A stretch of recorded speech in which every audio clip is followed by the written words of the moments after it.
Dear students, now we shall start the new unit, that is plant anatomy. In this plant anatomy there are two chapters are available, that is ninth chapter is tissue and tissue system, and 10th chapter is secondary growth in plants, both stems and roots. So first of all we shall discuss about what are the things we are going to discuss in this chapter, tissue and tissue system.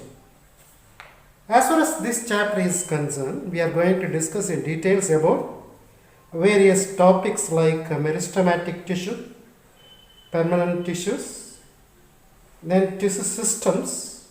Out of the tissue system, there are three tissue systems are there. They are epidermal tissue system, fundamental tissue system, and vascular tissue system. So apart from this, we are going to compare as well as we are going to discuss about the internal structure of anatomy of both monocot and dicot stem, roots and leaf. So these are all the things we are going to discuss in the ninth chapter, tissue and tissue systems. So actually what is anatomy? The anatomy, the term itself we can able to divide it into two terms, namely ana plus tamine. Ana means as under, tamine means to cut.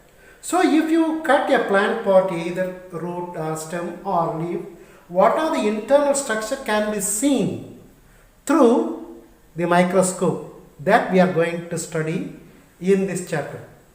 So plant anatomy is nothing but the internal structure of plants. So internal structure of root, internal structure of stem, internal structure of leaf and so on, for both monocot as well as dicot.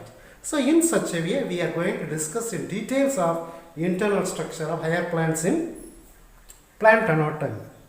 So usually various types of organizations that takes place. So group of cells which are having similar structure and functions are organized together to form tissues. Then tissues are organized together to form organ. Then organ organized together to form organ system. So the group of cells which are look alike in origin, structure and function are called as tissues. The study of tissues will be called as histology.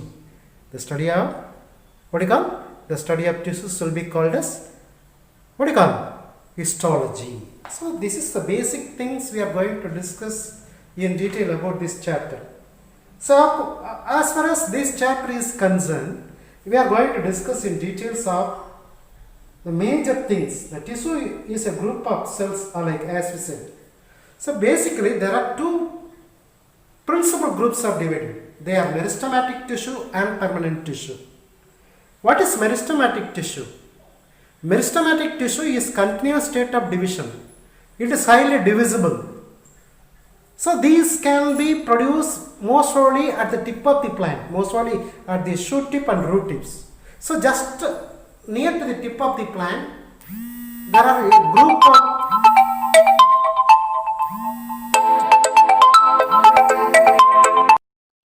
So as we discussed just now, there are two different types of groups of tissues are there. They are meristematic tissue and permanent tissue. So meristematic tissues are nothing but it is continuous state of division. They used to be at present at the tip of the shoot and root. Sometimes this may be present at the lateral side as well. The term meristem was coined by C. Nageli, the great scientist who was called as C. Nageli in the year 1858. As I said just now, these meristematic tissue are the major part of the tissue which will be helping the plant to grow in as well as the longitudinal as well as in the lateral side as well. So the meristematic cells are usually isodiametric. That means each and every cells are similar in structure. And moreover, they may be either in oval shape, or it may be in spherical shape, or it may be in polygonal shape. So they have generally dense cytoplasm with prominent nucleus at the center. So almost all the cytoplasmic organelles as well as the nucleus are present very solidly. Generally, vacuoles in meristematic tissues are either small or completely absent sometimes. The cell wall is very thin and elastic, and essentially the cell wall is made up of by cellulose. So meristematic cell are all made up of by, the cell wall of meristematic cells are made up of by cellulose. So there are most active dividing cells. Meristematic cells are perpetuating, self-perpetuating. That means they can able to divide by themselves. Then what is permanent tissue? This meristematic tissue are become into permanent. So after permanent, they will start dividing either temporarily or permanently.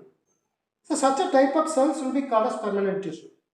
These permanent tissue will be further divided into many types we shall discuss later on. So generally, this meristematic tissue will be classified in many ways. So depends upon the position, depends upon the origin, depends upon the function, or depends upon the plan of divisions. The meristematic tissues are divided into various classes. For example, on the basis of position of where the meristematic tissues are present, on the basis of this position, these are classified into three types, namely apical meristem, intercalary meristem, and lateral meristem. What is apical? Apical means tip. That means the meristematic tissue present at the apices of roots and shoot. So this will be responsible for the growth of the plant. That means length of the plant will be increased due to apical meristem. So this is called primary growth. Then second type is intercalary meristem. So this is usually occurs between the mature tissues.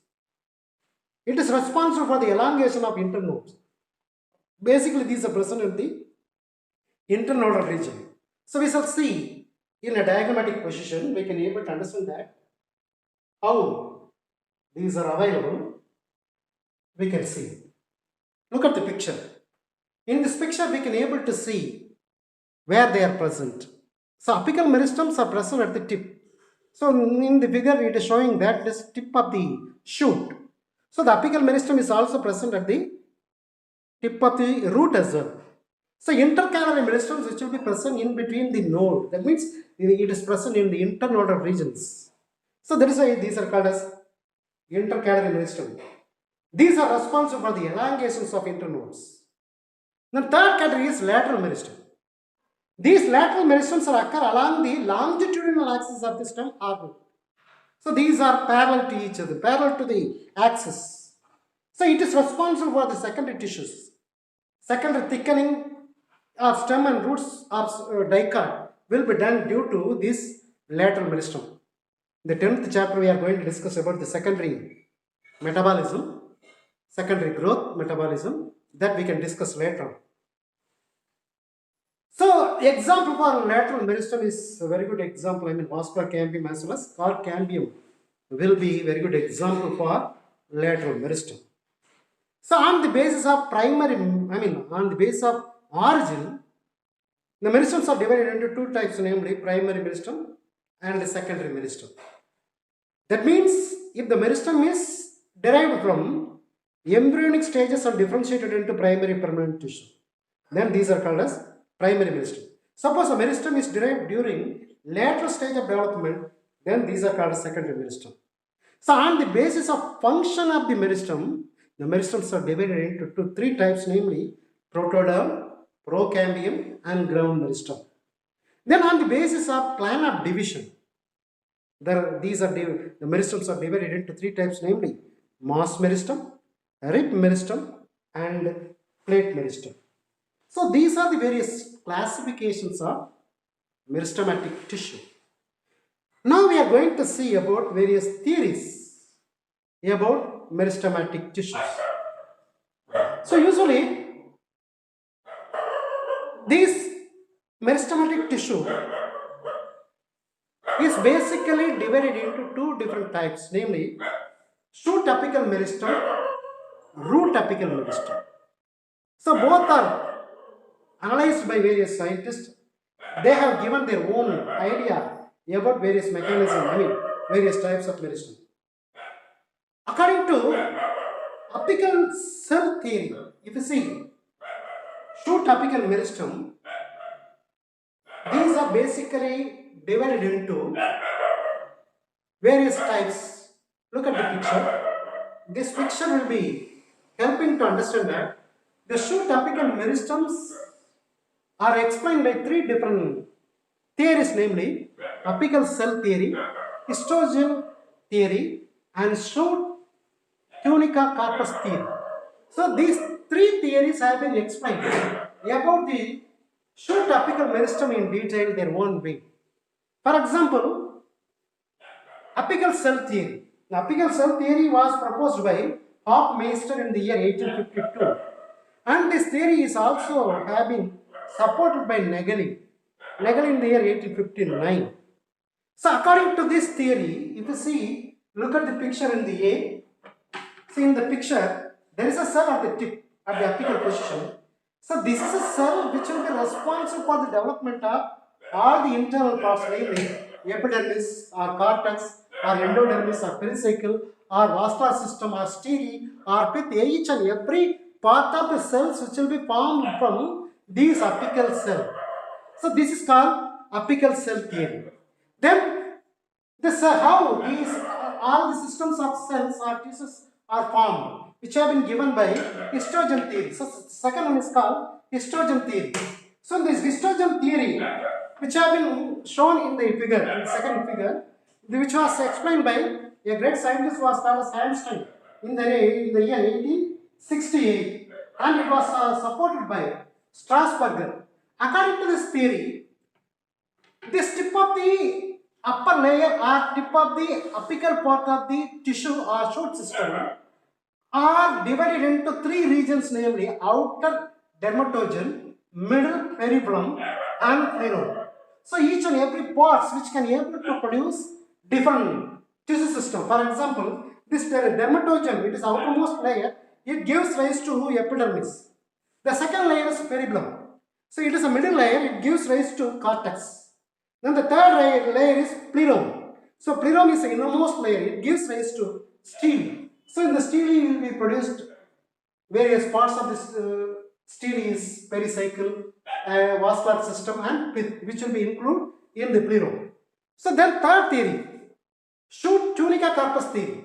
The shoot tunica carpus theory which will be formed by two layers.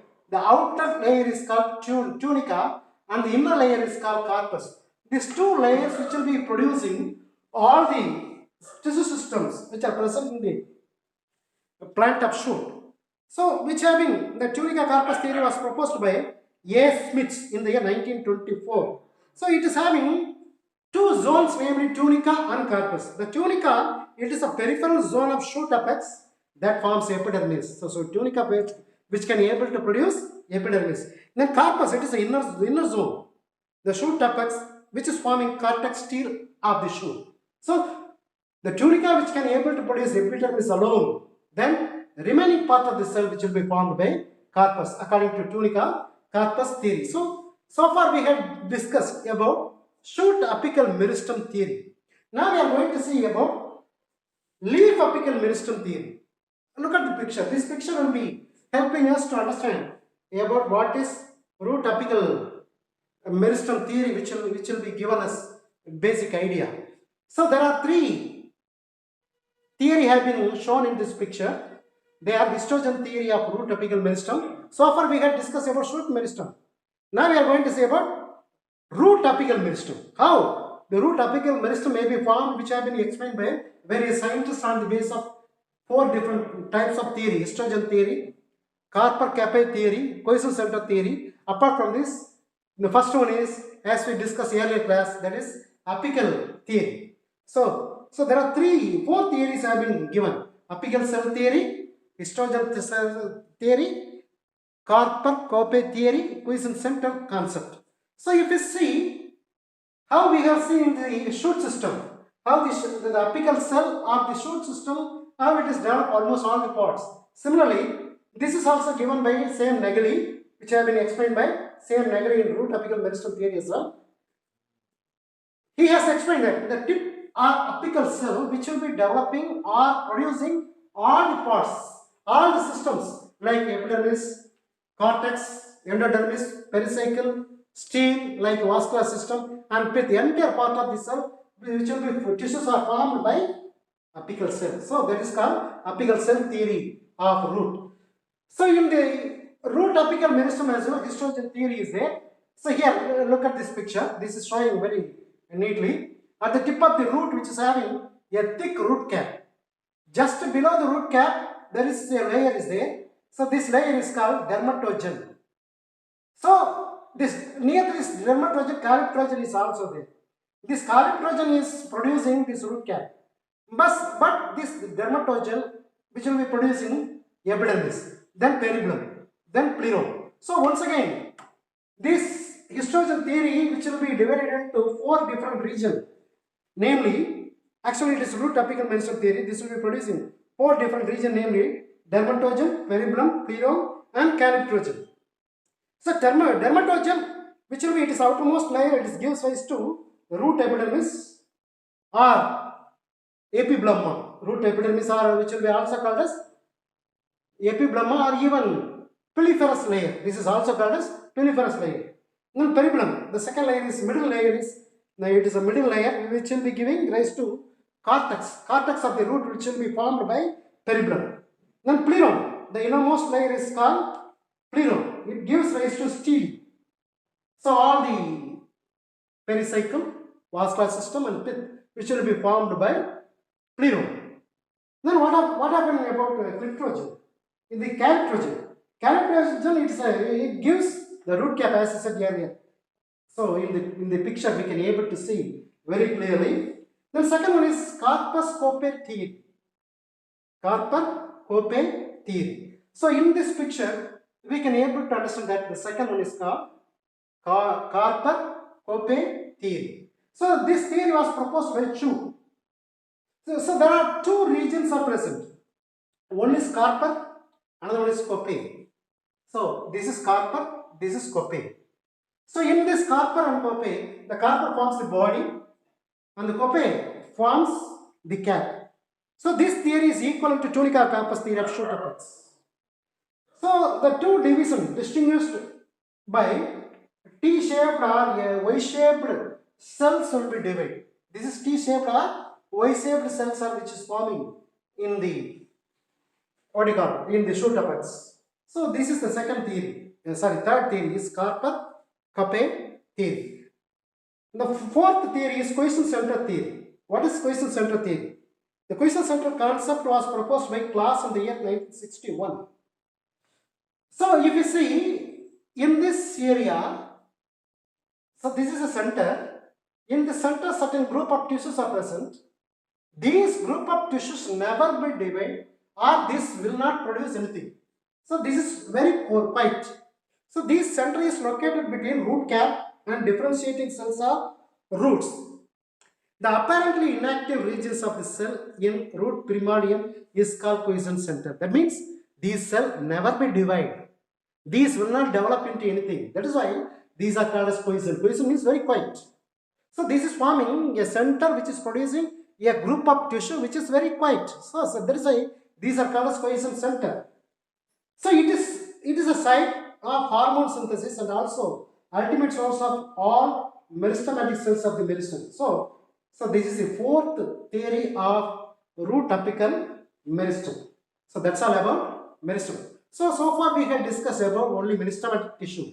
Now we shall discuss about permanent tissue. What are permanent tissue?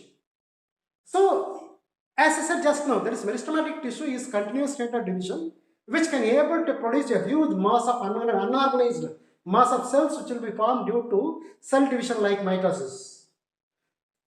After certain mitotic cell division which can able to produce a cell, the cells will become into permanent. That means these cells might not be divided again. Either the division process either temporarily or permanently stopped. Such a type of group of tissues are called as permanent tissue. So usually the permanent tissue develop from apical meristem They lose the power of cell division either permanently or temporarily. These permanent tissues are further divided into two types, namely simple permanent tissue and complex permanent tissue. Simple permanent tissue means it is a simple tissue which are composed of only one kind of cells. All the cells which are present in that particular tissue system will be having a single kinds of cells which are doing the same function. These are called as simple permanent tissue. On the other hand, if various kinds of cells which are combined together to do the same function, they are called as complex permanent tissue. So, the permanent tissues are further divided into two types, namely simple permanent tissue and complex permanent tissue. The simple permanent tissues are further divided into three types, namely parenchyma, collenchyma, and sclerenchyma. So now we shall discuss about the parenchyma in detail. So look at the picture, we can be able to understand about the parenchyma tissue, which can be seen in this diagram, in this picture. We can be able to see. I shall show you. Look at this picture. These are various kinds of parenchymatous cells. So these are simple permanent tissue. As I said just now, there are three different types of simple permanent tissues are there. They are parenchyma, collenchyma, and sclerenchyma. So we shall discuss one by one. First of all, parenchyma. So parenchyma is generally very simple tissue. So these are generally present in almost all the organs of the plants. It forms a ground tissue in plant. Parenchyma is a living tissue, very important, and made up of thin cell wall. The cell wall is made up of a cellulose. Parenchyma cells are having various shapes. Either it may be oval shape, or it may be polyhedral, or cylindrical, or irregular, or even elongated or armed. Parenchyma tissue usually normally has prominent intercellular space. So in between the cell, for example, so this is a cell, this is another cell, this is a space between the cells. These are called as intercellular space. The space present between two different cells, two or few multiple cells, if it is present, in between the cells, the space present between the cells, which are called as intercellular space. So usually in parenchymatous cells, the intercellular space is high and high. And moreover, it is having prominent intercellular space. Parenchyma may store various types of materials like water, air, and some other ergastic substances like starch, resins, gums, tannins. Such a type of chemical substances also can be stored in parenchyma cells. It is usually colorless. Parenchyma cells usually colorless except chlorenchyma. And moreover, the turgid parenchyma cells will be helping in giving rigidity of the plant body. So partial conduction of water is also maintained through the parenchymatous cells. Occasionally, parenchyma cells which are store resins, tannins, crystals of calcium carbonate, calcium oxalate are also ideoblasts. Different types of parenchyma cells which can be shown in this picture. They are aerenchyma, storage parenchyma, stellate parenchyma. This is chlorenchyma. This is prosenchyma. So parenchymas are further divided into various types of parenchymatous cells depends upon the position, structure and function.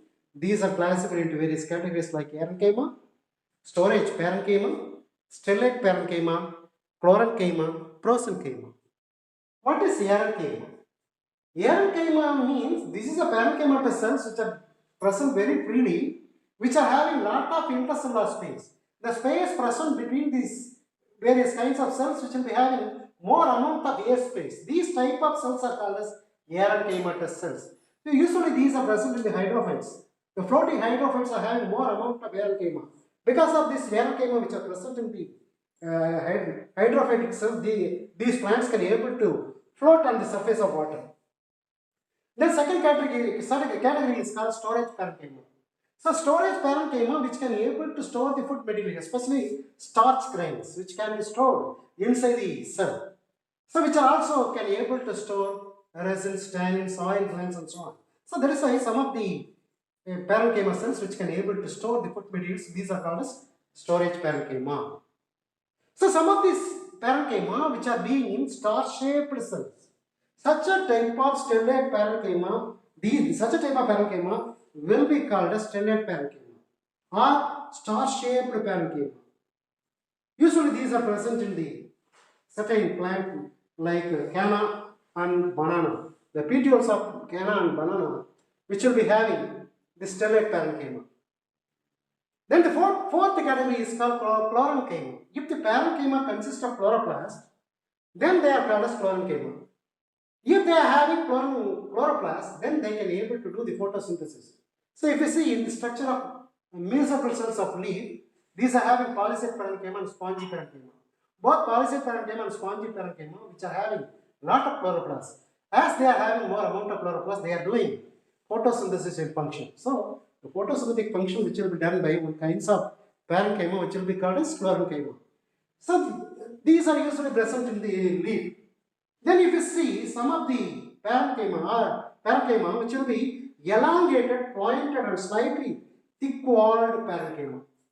So these are elongated and lot of intercellular spaces, pointed cells which are present. These type of parenchyma will be called as prosenchyma.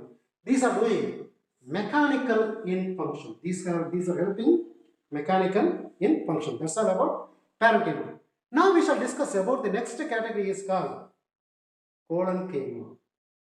What is collenchyma?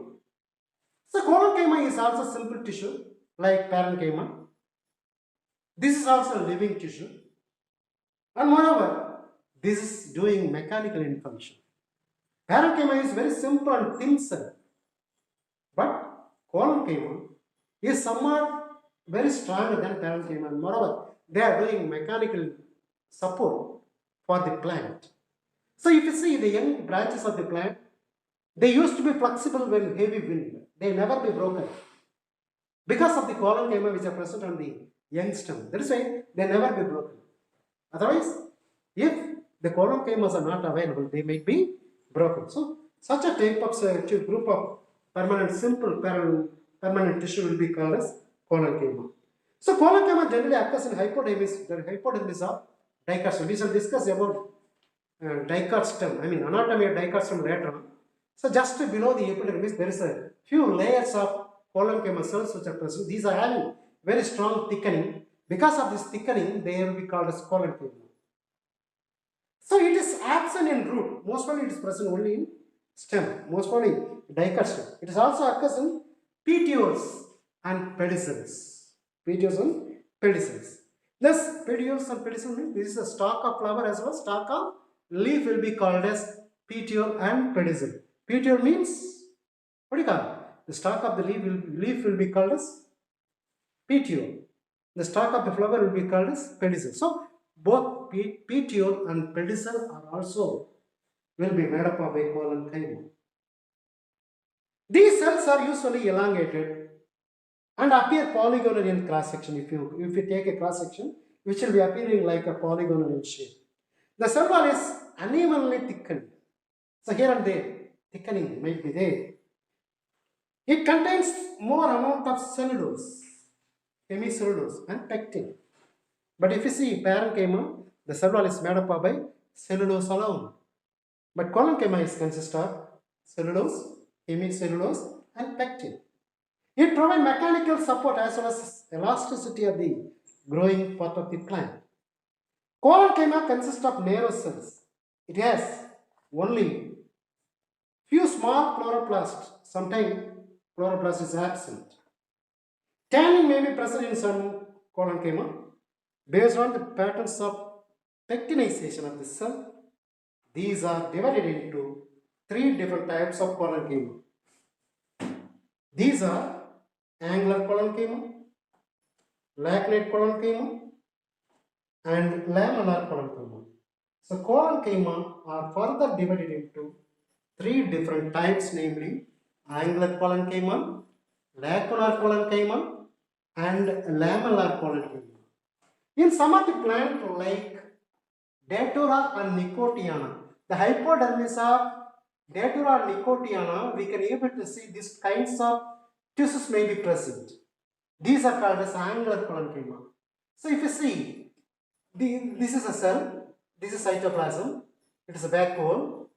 At the corner of the cell, these are having thickening. So thickenings are present at the angle. So that is why these are called as angular thickening parenchyma. That is why these are called as angular parenchyma. So these are present in the hypodermis of Datura and Nicotiana. The second category is lacunar parenchyma. So lacunar parenchyma, if you see, the parenchyma cells are irregularly arranged, which are having loosely arranged. So in between the cells, that means intercellular space, or the cell wall thickening on the walls bordering on the intercellular space.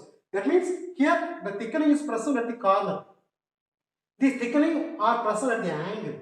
So that is why these are called as angular parenchyma. So depending upon the thickening where it is present, on the basis of which the parenchymas are classified into three different types, namely angular parenchyma, lacunar parenchyma, and lamellar parenchyma. So here in the second category, in the lacunar parenchyma, the thickening is present in between the cell. That means intercellular space. So the cell wall is thickened on the walls of bordering of intercellular spaces. That is why these are called as lacunar parenchyma. And moreover, these are present in the hypomia, hypodermis of hypomia. Then we are going to see about third category is called as lamellar parenchyma. So in the lamellar parenchyma, the thickening, the pink color part or red color part of the part is called thickening. So the thickening which will be present between the layer, that is why these are called as lamellar parenchyma. So this is radial wall, this is tangential wall. So in between the tangential wall, between the layer, these thickenings are present. That is why these are called as lamellar parenchyma. These are present in the hypodermis of sunflower plant, that is Helianthus. So this is very common in these plants. So there are three different types of what do you call parenchymas are present. The third permanent tissue is called as sclerenchyma. So far we have seen about two different types of simple tissue are called as what do you call it? Parenchyma and collenchyma. These are living tissue. The third simple permanent tissue, that is sclerenchyma, is dead cells. They are not living. So sclerenchyma is dead cell and lack of protoplasm. In the middle, if you see in both parenchyma and collenchyma, nucleus will be there, cytoplasm will be there, every protoplasm part will be there. But in sclerenchyma, only cell wall is present.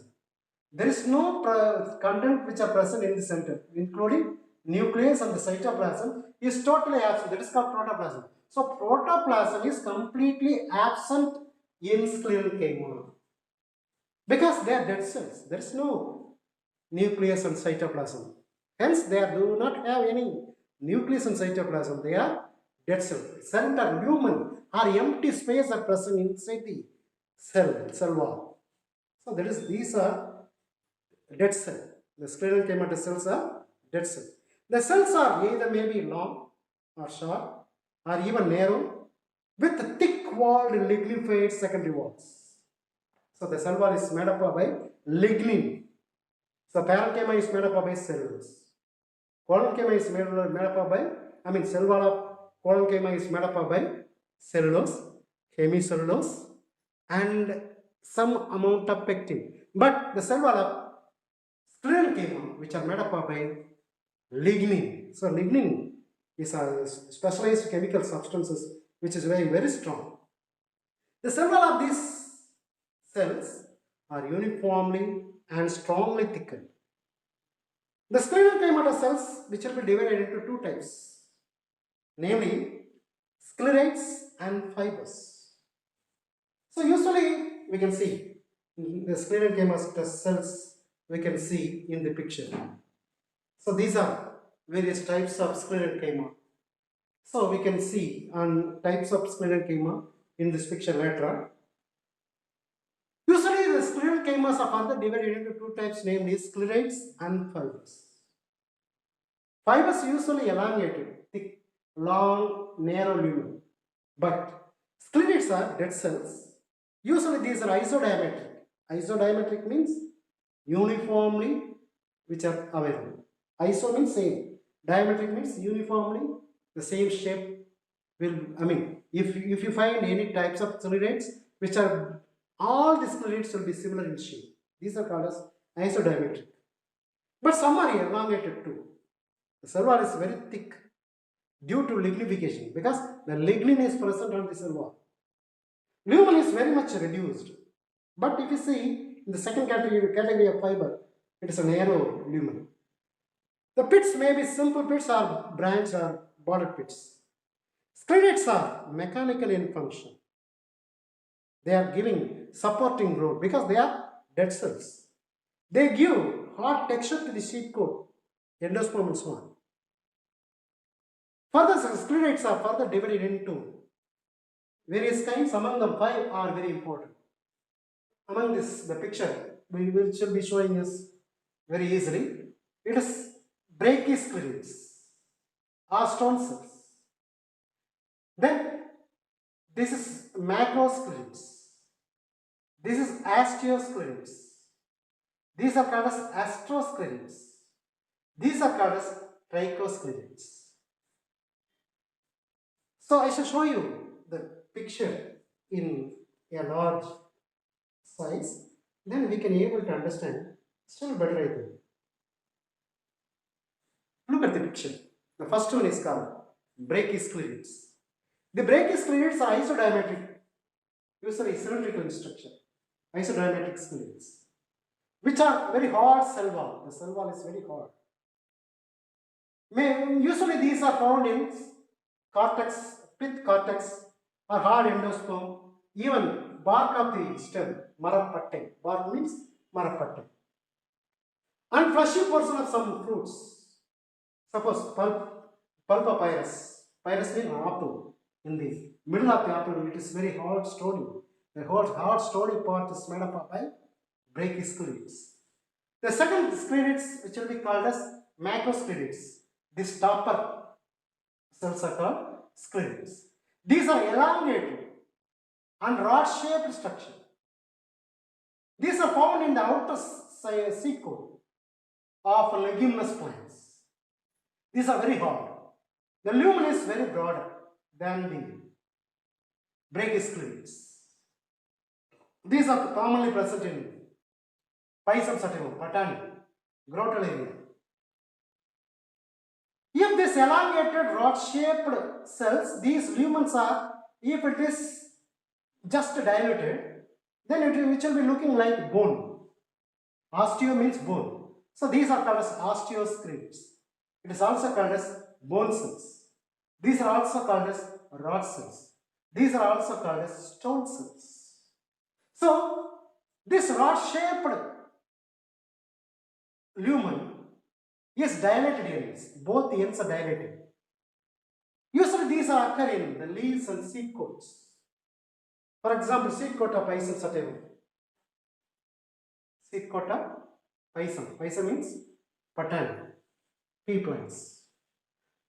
Then the fourth type of sclerites are called as astrosclerites. Astrosclerites are star-shaped cells which are present in the sclerites will be called as astrosclerites, which are having multi-lobes or arms, where multi-lobes or star-shaped arms are present, which are having a central body. Usually these are occurs in the petioles of leaves, like tea, nymphaea, trichodendron. These plants, alli, tea, such a type of plants will be having the star-shaped sclerites. Then the fifth one is called trichosclerites.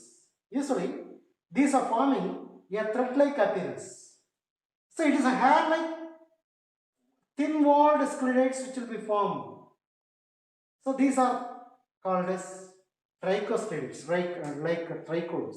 So numerous small angular crystals are embedded in the wall of these sclerites. So present in stems and leaves of hydrophytes. Most of the water plants which will be having these trichosclerites. For example, Nymphaea, Nelumpa, the leaves which are having the aerial roots of Monstera, Marsilia, these are also having these trichosclerids. So far we had discussed about sclerids. Now the second category of sclerenchyma is fiber. So fiber usually are very much elongated. If you see, look at the picture will be helping you to understand about what is fiber. Look at the picture. So this is fiber type of sclerenchyma. So sclerenchyma, the second category of sclerenchyma is fiber. So look at the picture. Usually the fibers are very much elongated. The cells are elongated. These are also dead cells. It is elongated. It is having a narrow lumen, which are having very simple pits on the wall. So such a type of narrow pointed fiber, which are called a second type of sclerenchyma. Usually fibers are very much elongated sclerenchyma cells with pointed end. The tip is very pointed. Fibers are also dead cells and have lignified walls with narrow lumen. The lumen is narrow. The cell wall is made up of by strong lignin. So that is a lignified pits. The pits are also present.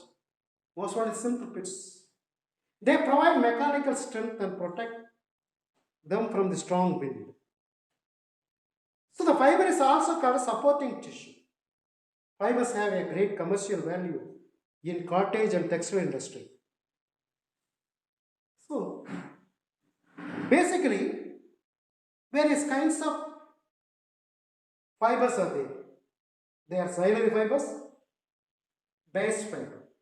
Xylem fibers means the sclerenchymatous fibers which are associated with xylem are called as xylem fibers. The sclerenchymatous fibers which are associated with phloem are called as base fiber or extra xylem fibers. So usually the xylem fibers are associated with secondary xylem tissue. They are also called as xylem fibers. For example, libriform fibers. There are 4 different types of xylem fibers are there.